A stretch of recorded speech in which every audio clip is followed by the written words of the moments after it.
All right. It is Tuesday. It's time for the show. Sorry for the delay. You know, when you think you got everything together, it's always something technical. Having problems connecting some of my equipment for whatever reason. But we gonna roll anyway. Maybe it's the spirit saying, hey, don't do the OJ show tonight. We're gonna do it anyway. Because that's what we do on the No PC show.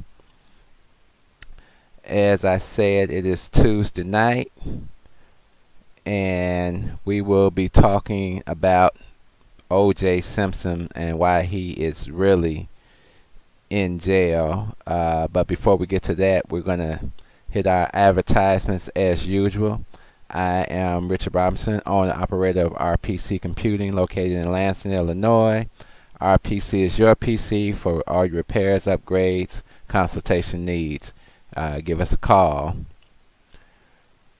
If you like sweets, something sweet, Miss Terry, 708-781-5220. Me and my wife have been getting stuff from her for the last couple of months here. So it seems like it's becoming a trend. When I can eat sweets, I don't eat a lot of sweets, but what we have gotten from her has been very good. So give her a call. Rochelle Millsap, Remax, Real Estate, looking to sell, looking to buy. Give her a call, 773-716-5541. Her email address is also there. Kevin Character King, spoken word artist, CD, I Am Character, book, Character's Book of Poetry. He is available for bookings for whatever type of event you're having. There's actually an event going to happen on Valentine's Day weekend, February 12th, 5514 West Chicago Avenue. Him, also some other poets, singers. Looks like it's going to be a pretty good show. The doors open. I'm looking at the plugger here. Looks like they open at 8 p.m. and admission is $25. I'm not sure if that's per couple or individual. King's Cubby Daycare couldn't connect to the website today, but 8825 South Colfax in Chicago.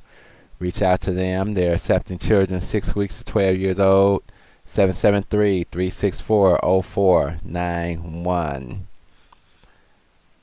Also want to put out there again, we're going to promote our health plan that we always have out there. We call it Richard's Healthful Life Tips. We're doing the 30-day plank challenge as well as the 30-day ab squat challenge.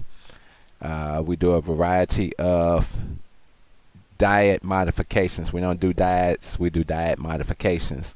So this week we are now currently doing no soda, no pastries, no cookies. You can have a little candy, don't get too carried away. And next week I believe it'll be no soda, no pastries, no bread. Things are about to get interesting. You can find us on Facebook. The group is called Soda Free. Free to join, participate, see menu ideas and things of that nature.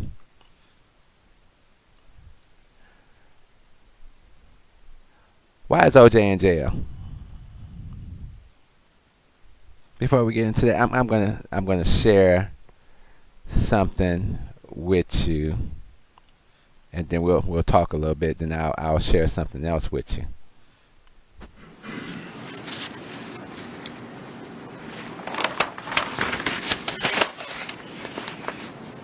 When I first started this trial and I talked to the jury when we had the whole panel in, I stated to the group that if they were here because they wanted to punish Mr. Simpson for what had happened previously, then this wasn't the case for them.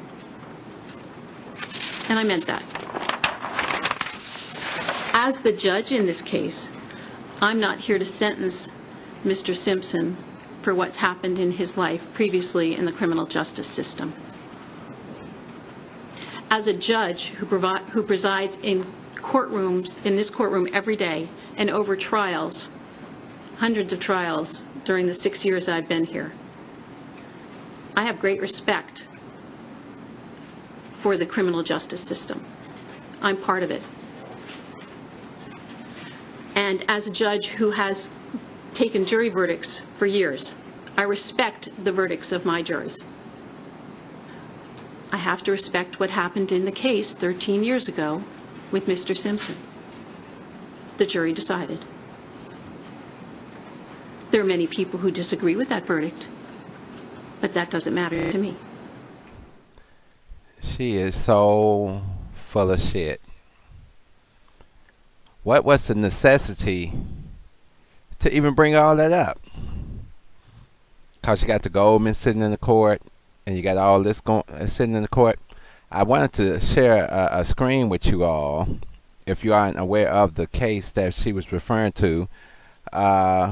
There was a case in Vegas where they charged OJ with 10 different felony accounts.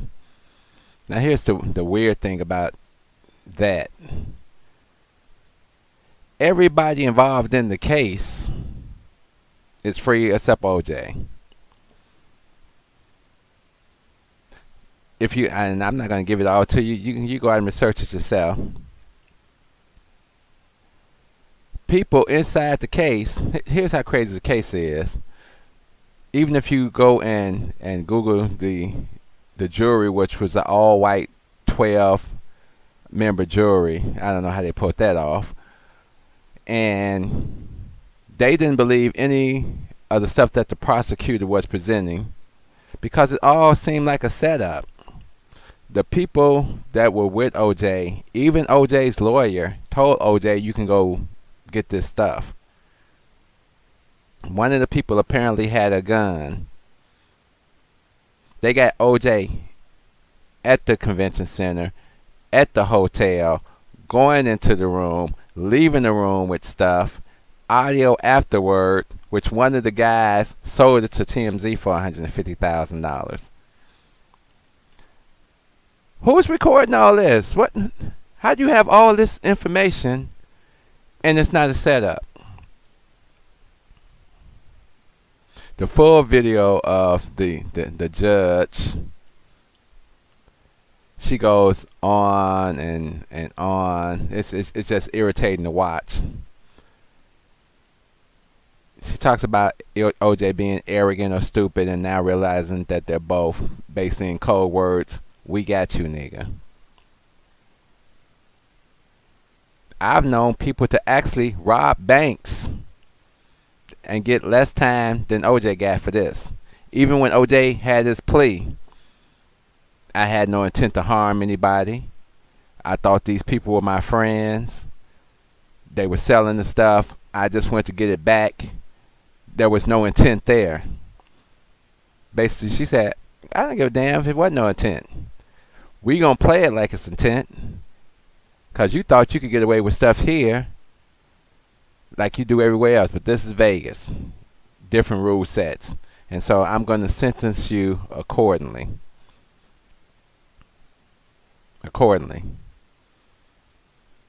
You went and tried to get about maybe 15 grand worth of shit with your signature on it.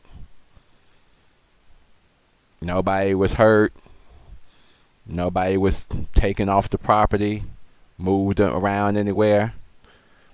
But you got 5 conspiracy charges and 5 actual charges.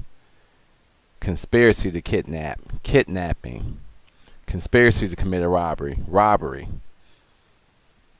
And it was within her powers to make these run concurrently, meaning all as one charge. No, I'm going to run it consecutively. That means time for this, then do time for this, then do time for this. Bull crap.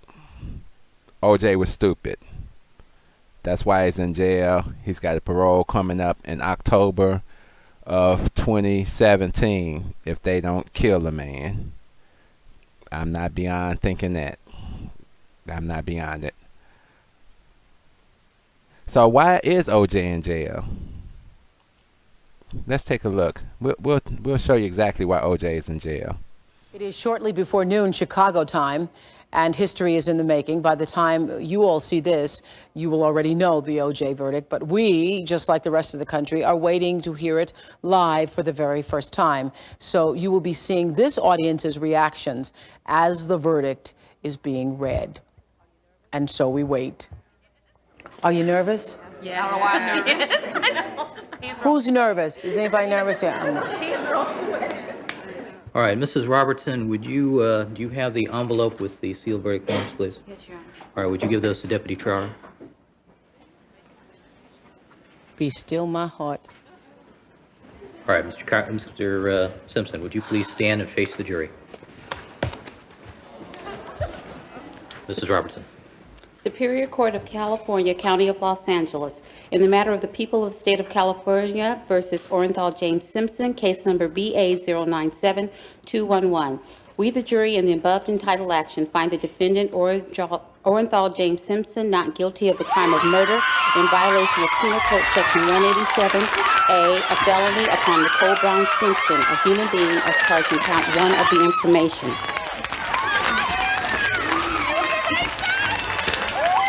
Superior Court of the State of California, County of Los Angeles, in the matter of the people of the State of California versus Orenthal James Simpson. We, the jury, in the above entitled action, find the defendant Orenthal James Simpson not guilty of the crime of murder in violation of Penal Code Section 187A, a felony upon Ronald Lyle Goldman, a human being, as charged in count 2 of the information. Of course, entirely We, up to you. along with the rest of the country, saw this verdict as you saw it, and the jury has spoken.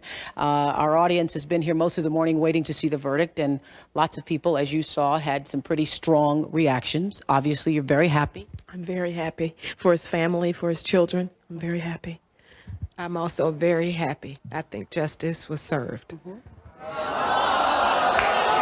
We'll try to let you have, not everyone here is happy, however. Not everyone here is happy. I noticed that you are not. No, I'm not happy. I just think it's just unfair. They know I feel so bad for her. I just feel like she's rolling over in her grave. And she said if he ever did it, he would get away with it. That's what she said. And he knows what he did. We will be right back. And that's why OJ's in jail. Did you see the reaction of the white people? And this ain't about bashing white people and all this other crap. Miss me with it. I was old enough to be at my job that day when the announcement was about to be read. And I walked out to the parking lot and I got in my car and I turned on the radio. Because I didn't really want to be there and I didn't want to contain myself. Now, were we cheering because OJ was innocent or found innocent? Or were we cheering Johnnie Cochran that went into your system, worked your system, used everything against you, and got this man off? I got Johnnie Cochran's book. He says the reason that OJ got off because OJ could write a check for a professional witness. OJ wrote about $2 million worth of checks during that trial. But ain't that what people always do if you got the money? Do I believe OJ did it? Nope. Nope. Nope. Do I believe he knows who did it? Yeah. Two different things. But we got this court system where it says beyond a reasonable doubt. There was so much suppressed in this case. Other people who had opportunities to do it. And there's two cases where in one scenario, OJ may have been taking up for his son. Another scenario, there was a serial killer, little psycho crazy dude. He may have done it. No one wants to bring up the facts and the cases about Nicole and Ronald Goldman and their lifestyles, because how dare you say anything about these good, wholesome white folks. When we know Nicole was wagging her tail all around, screwing this guy, screwing Ryan Goldman, but screwing another dude at that same restaurant before she even got to Ryan Goldman. Even when she was with OJ, they were having sex parties and drugs. And buying drugs. And Faye Resnick, who was known for hanging around shady types of people. Well, you're not shady because you're in California, you're in Hollywood or whatever you're doing. So your shit's not stinking because you're elite. So you're on some elite shit. You're above all this. And I'm not saying these people deserve to die. But it's some shit going on.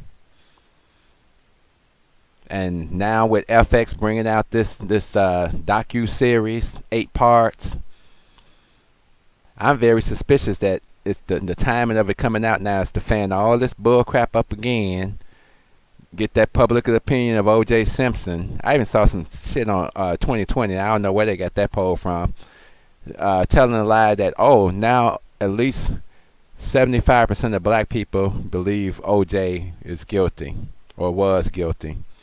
Bullshit. It is what it is. But I don't want to get too far off.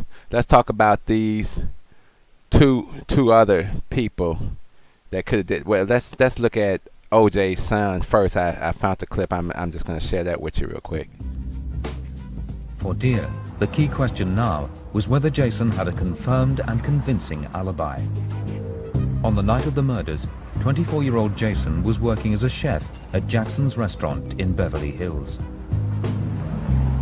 He was known by the people that worked there, and pretty well liked too, if I remember right.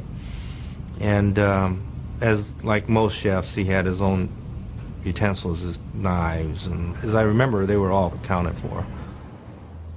According to the police, Jason had a watertight alibi. He was cooking until late that evening. We've established that he was with people that spoke for him, that they were with him, and his times were accounted for. So he was eliminated as a suspect very quickly. Well, I've always taken a position, you never assume, you always verify. So I went to the restaurant. I then am talking to the waitresses, and I said, I was in on the 5th, I think it was the Sunday before, and I named the date because it was June 12th when Nicole and him were murdered. And I said, you had hardly anybody here. She said, yeah, we were lucky we had 20, 25 people. We started closing right after July on Sunday, lack of business. Well, all of a sudden my mind's clicking, and I knew then that, hey, something wrong. So how early did the restaurant shut that night? Dear tracked down a former waiter at Jackson's to find out. What time do you think they would have shut down if there was no business on June 12th? There was no business like on Sunday. Even now we're a little busy, like 9:30 kitchen starts breaking down. If on Sunday night, June 12th, there was only 20 to 25 people, then you'd shut down, what, 8:30, 9? 9. You'd leave early. So if the restaurant shut as early as 9, who could give Jason his alibi? Jason himself has given an account of his movements on the night of the murders. He stated that his girlfriend, Jennifer Green, picked him up in his car around 10 to 10:30, and they drove to her apartment. He then dropped her off and went home, where he watched television until 3 in the morning. To verify Jason's story, his girlfriend's testimony would be crucial. Dear tracked her down to a fashion store in West Los Angeles. I located, finally, the girlfriend, Jennifer Green. I said, were you with him on the night of June 12th? Absolutely. She said, well, I was supposed to pick him up at 9:30, so I got there right at 9:30. And he came out and he said, I'll be a few minutes. He came out a little before 9:45. I said, what happened then? She said, well, he came out. I said, was he carrying anything? Oh, yeah, he carries his knives that he takes with him. I said, oh, you're talking about his chef's knives? She said, yes, his chef's knives. And he got into the Jeep, and we drove to my house. We got out and went upstairs to my apartment. I said, till what time? Oh, Mr. Deere, he was with me till after 11 o'clock. The two stories were in direct contradiction to each other. The times were different, and Jason stated that he never went up to her apartment, but Jennifer was adamant. She said, you can verify it from the time clock. You know, his time records will show what time we left. We left about 9:45. It was strange, right? Shit not adding up. She says he drove her home and came up and hung out till after 11. He says he dropped her off and went home and fell asleep around 3 a.m. He had these knives, had an opportunity. There's some rumors, hey, and I know people say don't talk bad about the dead, but there's rumors that Nicole may have been messing with OJ's son, partying with him, drinking. I hope she wasn't screwing the boy. The boy seemed to be a little touched there. He had a long history of incidents as a juvenile and growing up. And it was just really weird. But all this was suppressed. You didn't really hear a whole lot about none of this in the case. We don't want you to hear that. We got our man. There was another story, and I thought I had it loaded, but it appears I don't. You can look it up on YouTube. Look up My Brother, the Serial Killer. And it will tell you about this guy whose brother went on a killing rampage basically across America, and that his brother had told him that he met Nicole Simpson and Faye Resnick and was helping them to get drugs and was planning on actually robbing them or taking them down and doing whatever he had to do to make it happen. And that was thrown out because this guy was basically just a little Looney Tune. But this guy tells a story.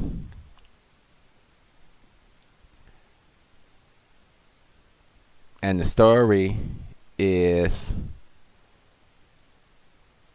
about how he had meetings with Faye Resnick, Ronald Goldman, Nicole Simpson, how he hung out with them at certain clubs, how he partied. And this was actually mentioned in another video on I think it was BBC, the O.J. Simpson story, where this guy told stories, had paintings with where he painted Goldman's and Nicole's name on crosses. He could have just been a lunatic looking for some fame since they had killed everybody else and he was going to jail forever anyway. Why not try to take the claim or something else? But some of the things that weren't mentioned to you were the defensive wounds and things that happened during the process of this killing, and how skin and blood was found underneath Nicole's fingertips, but it wasn't OJ's. Ron Goldman's a third-degree black belt. That means you've taken a martial art for a number of years to achieve that status. He's got bruises and everything on his knuckles and such. And there was a reenactment. Let me share this with you guys. There's a detective. He was following up on the case and really trying to put this thing together. I'm going to share that with you right now. This is where her black Jeep was found. The back gate's been changed, the number's been changed, but other than that, this is the way it was when I arrived about 3 weeks after the murders. And that night I came back, posted Chris across the street in a car to watch for my back, and hiked myself up over the fence. I came down the steps, walked the narrow passageway, up steps, down steps, and there I'm standing there by her door. And I'm looking now, and I still see some blood there.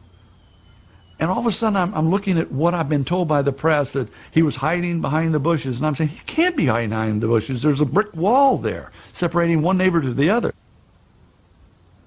There had to be a lot of commotion and a lot of screaming because these people were fighting for their life. Ron Goldman was a young man fighting for his life. Nicole was young, didn't want to die. Upstairs, you had 2 minor children. I think that's one of the things that really bothered me all along. I'm a father. I'm a single parent. I could no more picture myself coming here, killing either my ex-wife or whatever, and leaving my 2 minor children to walk out and see the mother, Nicole, lying there with her head nearly decapitated, and Ron Goldman laying against the fence, bleeding all over the place with his eyes wide open. Nobody, as a parent, could do that.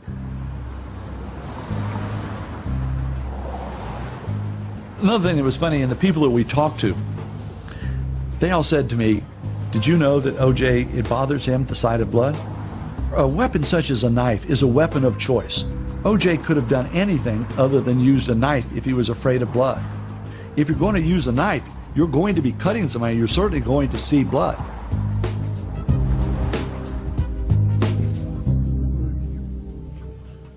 They arrested O.J.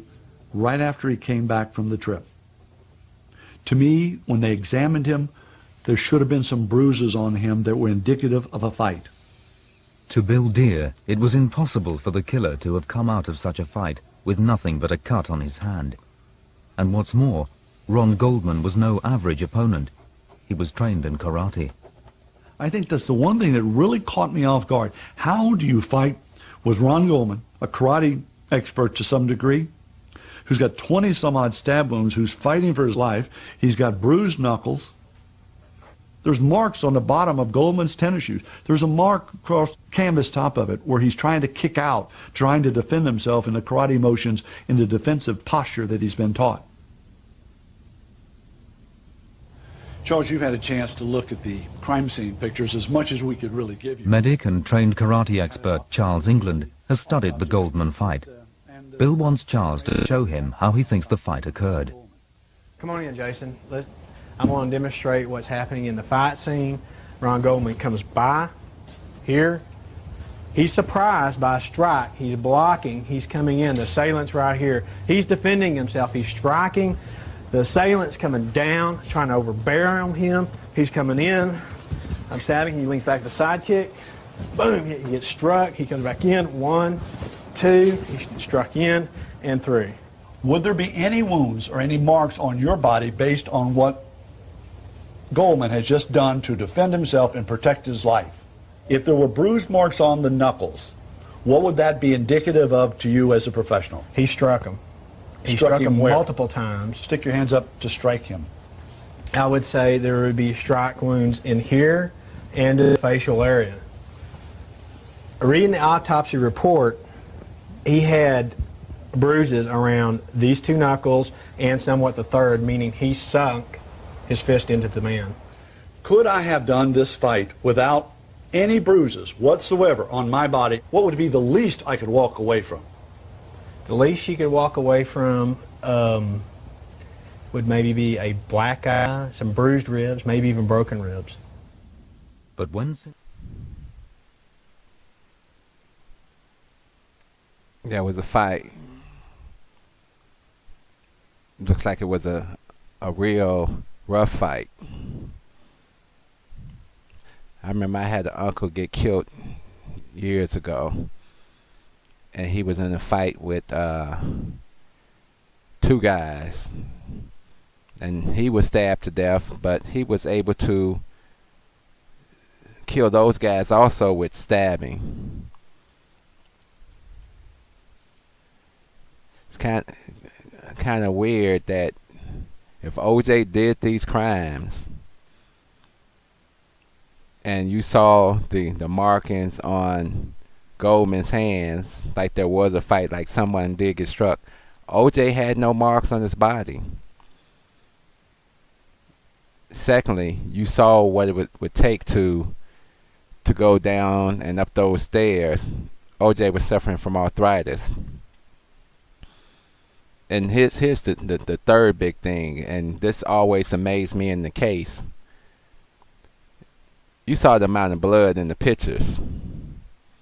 With that amount of blood splashing all over the place, you would look like you just killed a hog to just get in your Bronco and only have a little blood, not a ton of blood.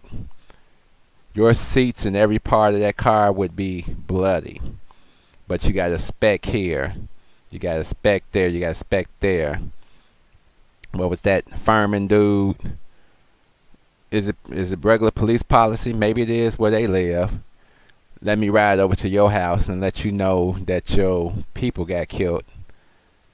Why don't you just call? What was the necessity for you to go to the house, and why did you have access into that house before I got back? Did you have a search warrant all of a sudden that you magically made appear out your behind that you can just walk into a person's house? Oh, those tapes of you saying stuff about niggas was fake. So you were proven to be non-trustworthy. But that don't make a difference. I had a clip of Furman now. He still sticks to his story. You got people walking all through the blood at the scene. So was it Johnny Cochran's fault that he could exploit all these points? Because you were so sure we're going to get this man. 2020 did a piece, and I was really disgusted with the 2020 piece because it just seemed like it was a witch hunt.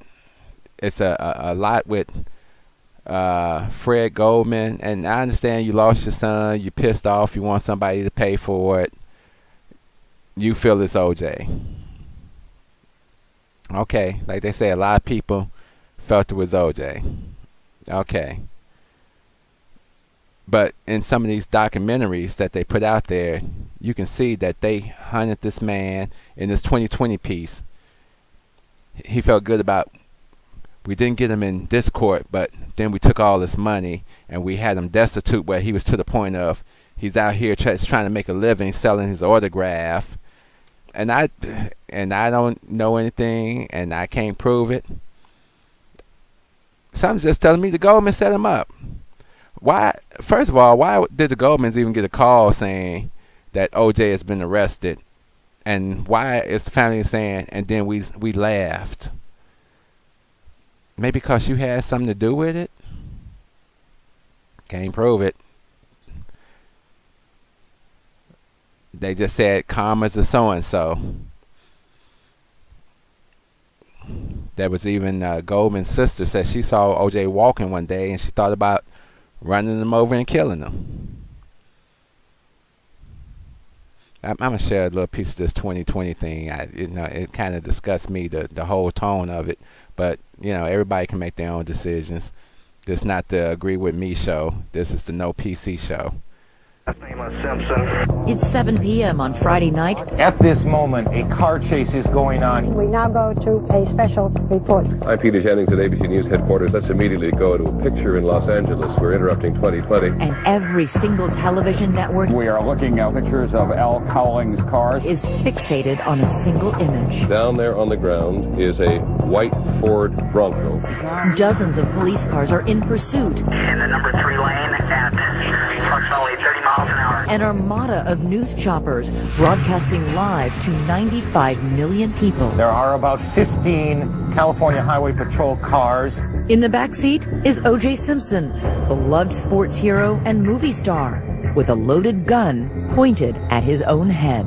It was mesmerizing. The people are stopped alongside the road. You could not stop watching. O.J. Simpson is in a Bronco. Driving slowly with people on the sides of the road. Waving and calling out his name. It was crazy.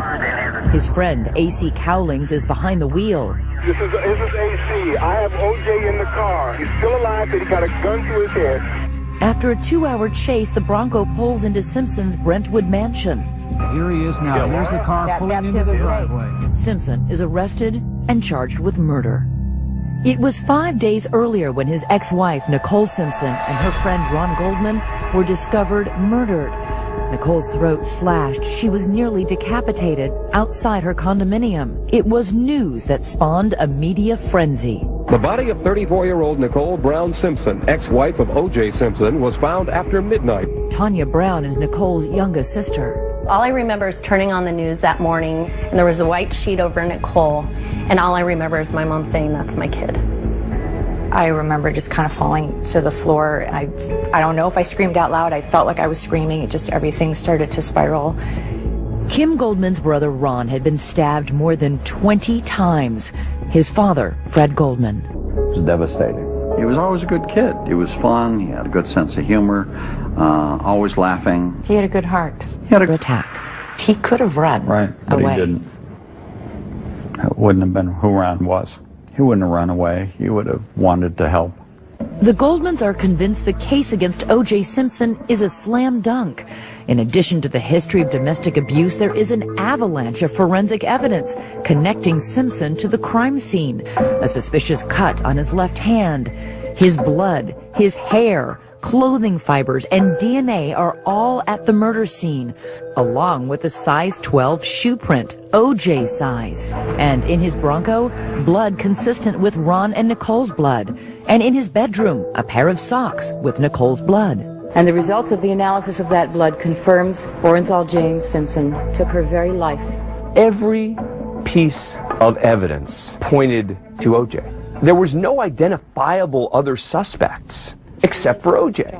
Orenthal James Simpson not guilty of the crime of murder. Next, what you don't know about how O.J. beat the odds to become a free man. Yes! Yes! I couldn't believe it. And later, O.J. under attack.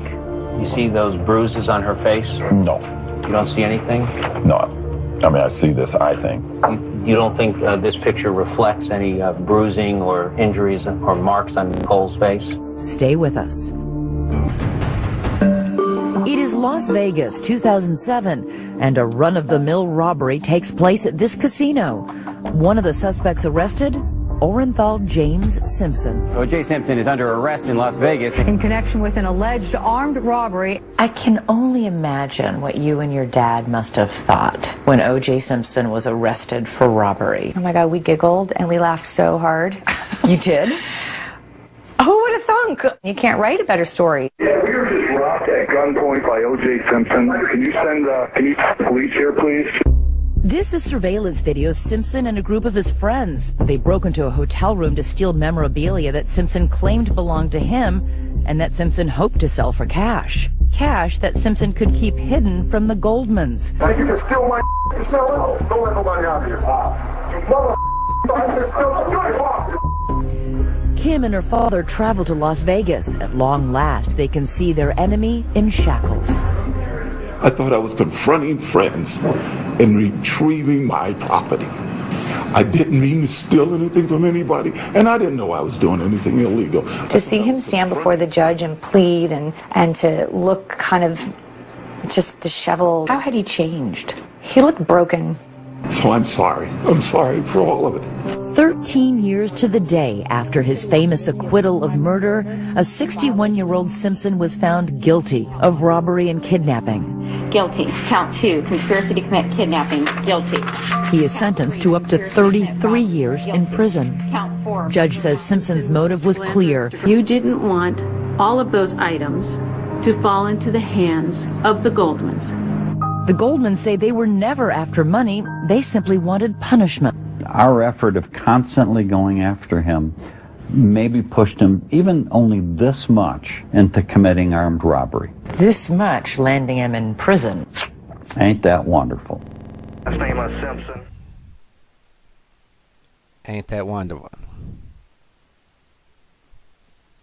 It's a scandalous world out here, people.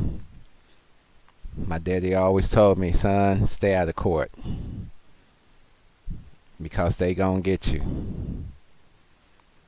Maybe because we in Chicago and we see dumb shit happening all the time.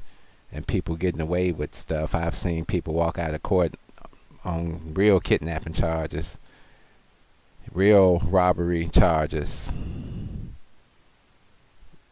This man's not in jail for $15,000 worth of bull crap, where he could have easily went out, bought some more crap and signed that and sold it. So they got the justice, and we still waiting for justice. Oh, sorry Trayvon, no justice for you. No justice for you, Mike Brown, Oscar Grant. Sorry. Eric Garner, sorry. Sandra Bland, sorry. This the shit we constantly deal with. Tonight on FX, I like the series. Cuba Gooding's playing OJ. I think he's an ass though, cause he didn't even go see the man. He said he didn't feel there was reason to go see him. Call it respect, you asshole. You playing the man, you making money, you getting a check. If nothing else, show the man some respect and go and say, OJ, I'm gonna play this role to the best of my ability. Now, if you feel he's guilty, then don't go. Maybe that's your feeling. But don't take the check based on his life then. Hollywood's incredible. Love, peace, soul. We out of here. Earlier in this case, at a bail hearing, I asked, and I said to Mr. Simpson, I didn't know if he was arrogant or ignorant or both. And during the trial and through this proceeding, I got the answer. And it was both. At the time, not now after you've been locked up for 64 days, but at the time of this event, and at the time I saw you at the bail hearing, it was clear to the court that you believed you could do in Las Vegas what you couldn't do elsewhere. You could get your stuff back. Now, there's still questions about whose stuff it is. I think that's still in dispute. You thought it was yours. Your counsel said that over and over to me during the trial and now during the sentencing, as well as you. The tapes, however, in this case, indicated to me when I listened that you didn't want all of those items to fall into the hands of the Goldmans. And you were heard on the tape making reference to them as the gold diggers. That was then, this is now. So you put your group together and you went to the Palace Station to get those items back. And what you didn't know, and also you, Mr. Stewart, didn't know, was the planning was taped, the event was taped, phone calls were taped, conversations were taped. They had videotape of you going in. They had videotape of you going out. And the party afterwards were taped. Everything in this case was on tape.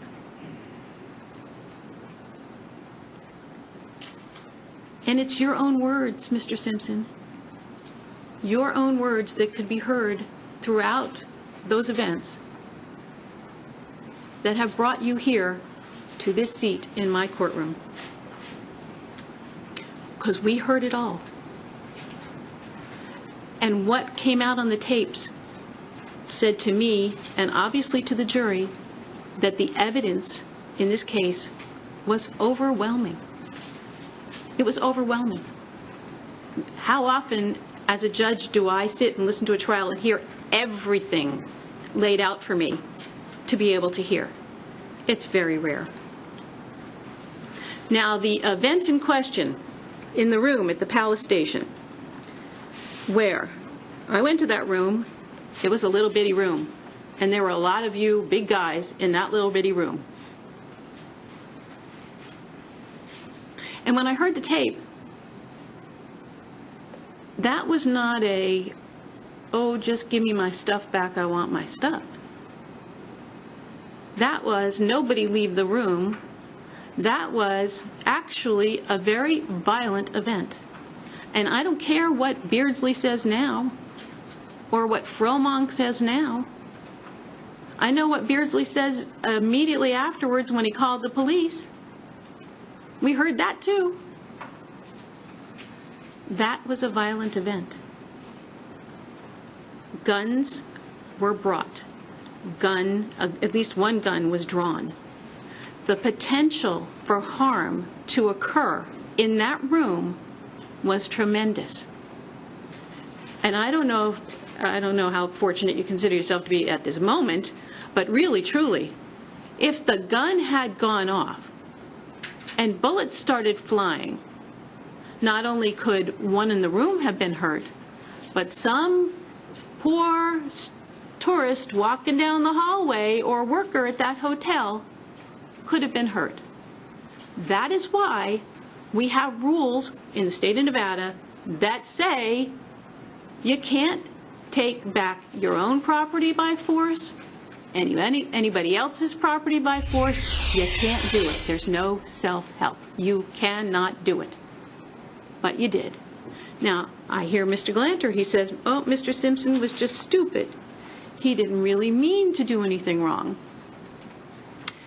That is not really evidenced by what transpired here. When you take a gun with you and you take men with you to show in a show of force, that's not just a, hey, give me my stuff back. That's something else. And that's what went on here. And that's why we're all here. Because this is not behavior that we can just say, oops, it's okay, no problem. Don't worry. No harm, no foul.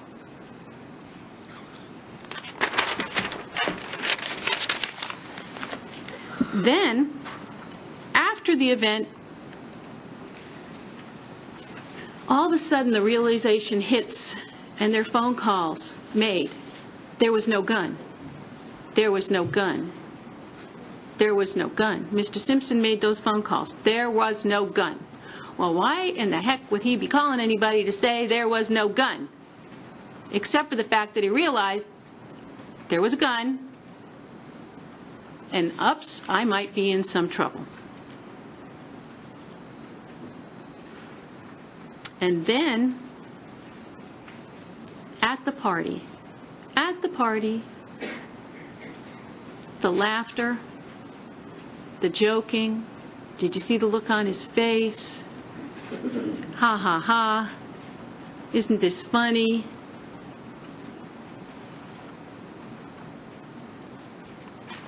You knew what was going on there. You knew.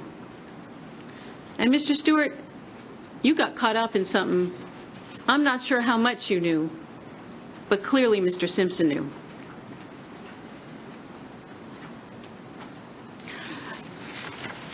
I actually am surprised that I heard from you, Mr. Simpson. I had believed that there wasn't going to be a statement from you, and I was going to be concerned about your lack of responsibility for this action.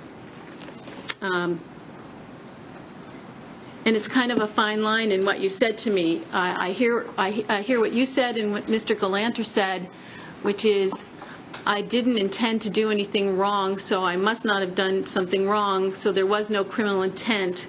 It was just all stupidity. I have to tell you now, it was much more than stupidity. And it's very rare that I have somebody talking to me at a sentencing about mens rea and criminal intent. It really doesn't matter.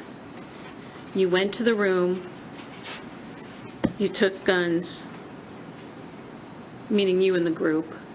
You used force. You took property, whether it was yours or somebody else's. And in this state, that amounts to robbery with use of a deadly weapon. whether it's you having the gun, or Mr. McClinton having the gun, or Mr. Alexander having the gun.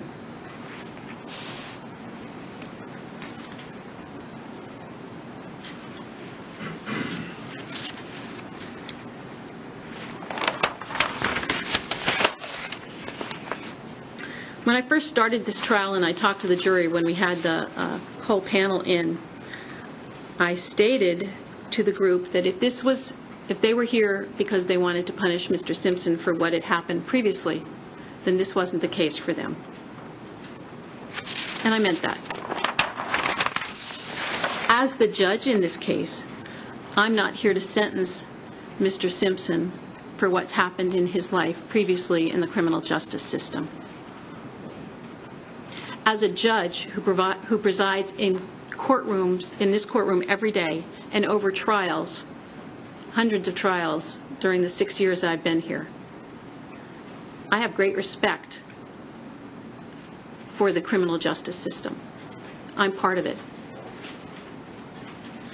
And as a judge who has taken jury verdicts for years, I respect the verdicts of my juries. I have to respect what happened in the case 13 years ago with Mr. Simpson. The jury decided. There are many people who disagree with that verdict, but that doesn't matter to me.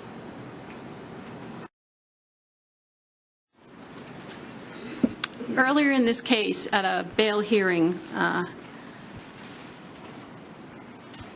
I said to Mr. Simpson, I didn't know if he was arrogant or ignorant or both. And during the trial, and through this